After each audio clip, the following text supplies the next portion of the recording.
Всем привет! Вспомнил о таком исполнителе Мартине Гор из группы Depeche Mode. В 1989 году он выпустил очень популярный сольный альбом, но в нем всего 6 композиций, и общий хронометраж альбома менее 25 минут. Пришлось купить специально под него эту кассету Denon RDX на 50 минут, почти за $10, точнее 30 белорусских рублей. Сегодня обзор ее и тест на запись. Начинаем! Denon RDX 1988 года с хронометражем ленты 50 минут – чисто японский рынок. В линейке первого типа эта лента стоит сразу после флагмана RDXS. А всего в тот год создано 6 моделей. Далее по нисходящей RDZ, RDR, REX и лента начального уровня RE. Мне досталась лента с небольшим зацепом обертки, заклеенная скотчем. С лицевой стороны в левом углу есть пометка о том, что кассета уже в 1988 году предназначена для записи с компакт-диска, а ниже надпись «Для цифрового века». Он в Японии наступил уже в конце 80-х, а я еще в то время мечтал о советском кассетном стационарном магнитофоне приставки Vega MP122S. С тыльной стороны штрих-код указывает на производство в Японии. Над ним АЧХ ленты. На ней подъем в плюс 3 дБ после 12 кГц. Здесь же на чисто японском языке указано, цитирую: «Новый RDX отличается ярким звуком, который трогает сердце и стимулирует чувства меломанов». Далее. Лента плотно, без просветов, покрыта мелкозернистым, сверхвысокочувствительным магнитным слоем оксида железа, благодаря чему достигается максимальный уровень отдачи, мол, плюс 8 дБ, и обладает удивительными свойствами, приближающимся к металлической ленте. Реально воспроизводит превосходную текстуру цифровых источников. О, как загнули! Вскрываю!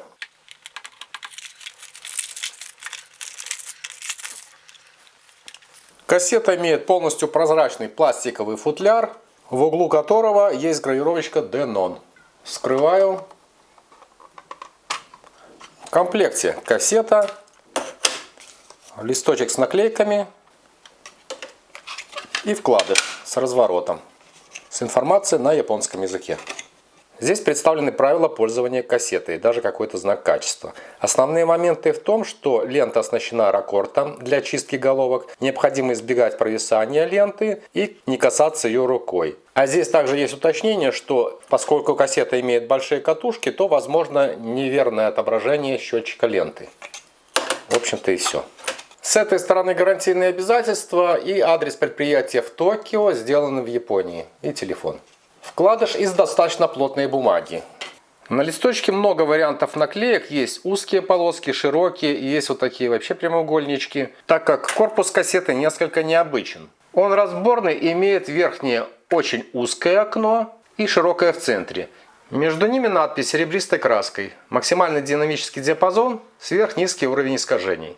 Есть наклейки на узкое окно и по нижнему краю широкого окна, а также в прямоугольное углубление в правом углу корпуса. Такой корпус из черного матового пластика использовался в моделях HD 1987 года, но с лентами второго типа.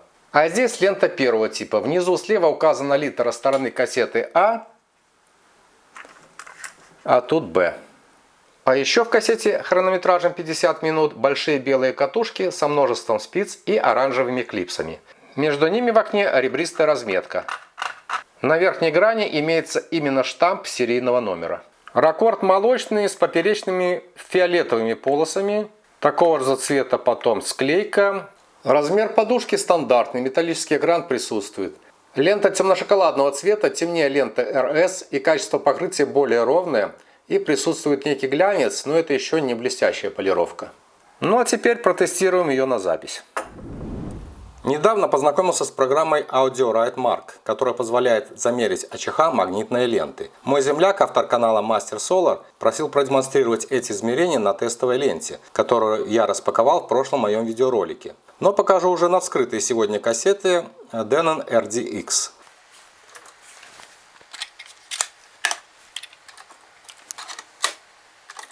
С большими катушками эта кассета привлекательно выглядит в окне кармана магнитофона. Но сначала построим эту зависимость для тракта запись воспроизведения кассетной деки, то есть сквозного канала. Генератор программы подает на вход определенный сигнал. Кассетная дека в режиме паузы записи, то есть на ее выход подается сигнал со входа. Это режим Source.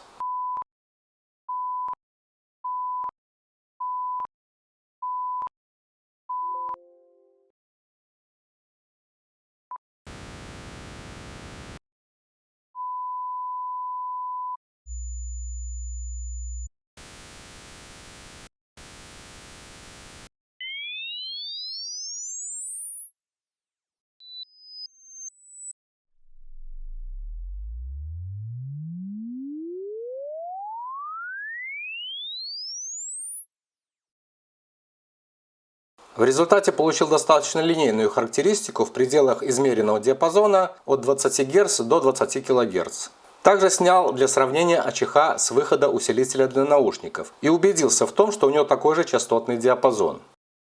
Теперь повторю процедуру, но уже с записью на ленту. Сначала калибрую трак записи под установленную в кассете ленту. Готово. Поскольку дека оснащена сквозным каналом, то программа ARM сразу же анализирует записанный сигнал, который выводится на линейный выход.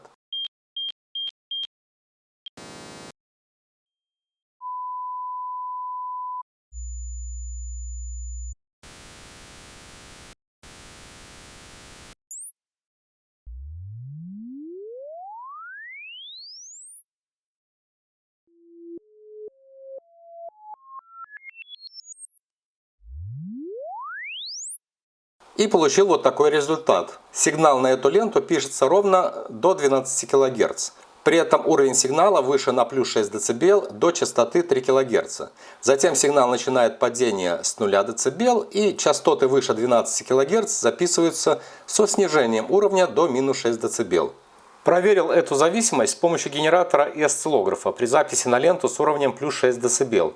Уточню, что до 8 кГц действительно уровень сигнала ровный, а затем начинается снижение до плюс 3 дБ. На 10 кГц уровень уже 0 дБ, а на 16 уже минус 8 дБ. Затем с 17 кГц почему-то рост до минус 4 дБ. И выше 21 кГц уровень растет до 0 дБ. Ну а после 27 кГц начинается его падение. А теперь пишу музыкальную композицию.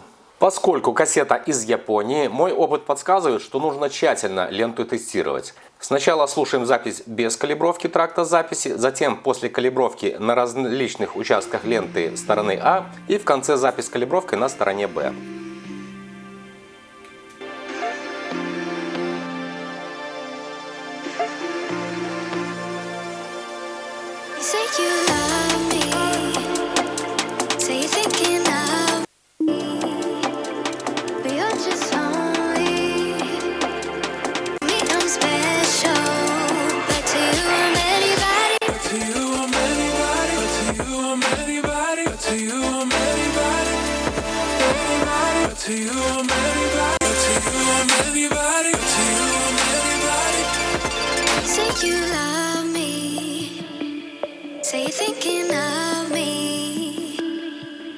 Just only tell me I'm special, but to you I'm anybody, but to you I'm anybody, but to you I'm anybody, but to you I'm anybody, anybody, but to you I'm anybody, but to you I'm anybody, but to you I'm anybody, anybody, but to you, but to you, but to you.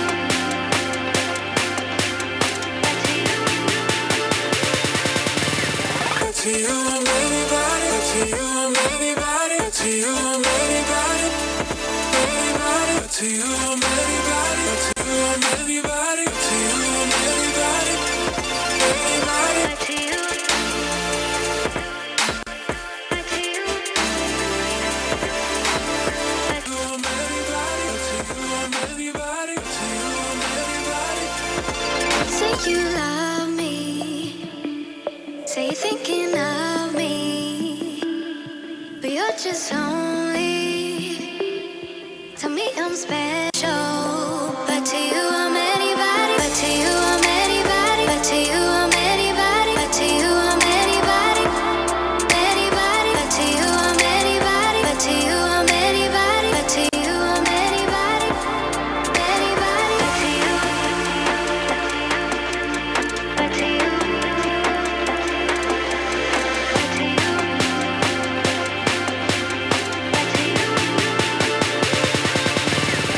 To you I'm anybody, to you I'm anybody, to you I'm anybody, anybody, to you I'm anybody, to you I'm anybody, to you I'm anybody.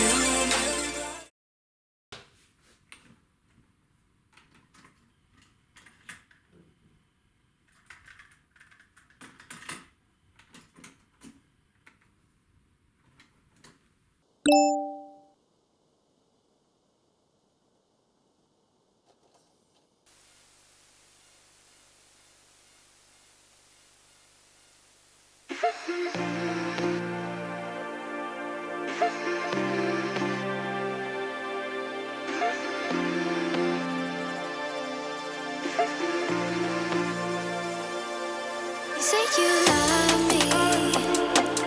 Say you're thinking of me. But you're just lonely. Tell me I'm special. But to you I'm anybody. To you I'm anybody. To you I'm anybody. To you I'm anybody. Anybody. To you I'm anybody. To you I'm anybody. To you I'm anybody. Say you love me. Say you're thinking of me. But you're just lonely. Tell me I'm special. But to you. But to you.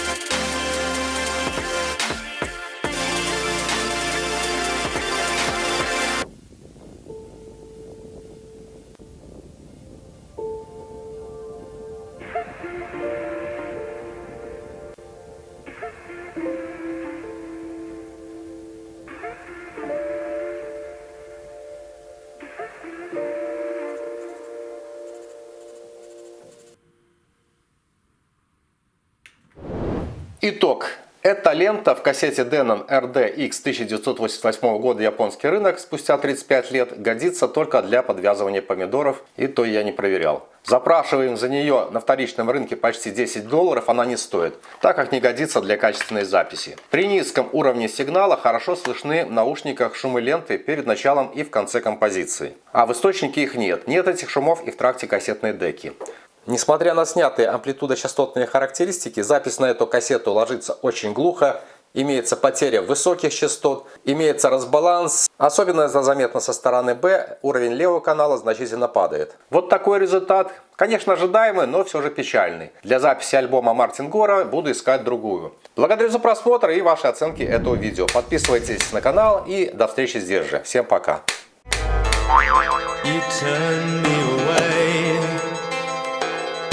Away from your actions,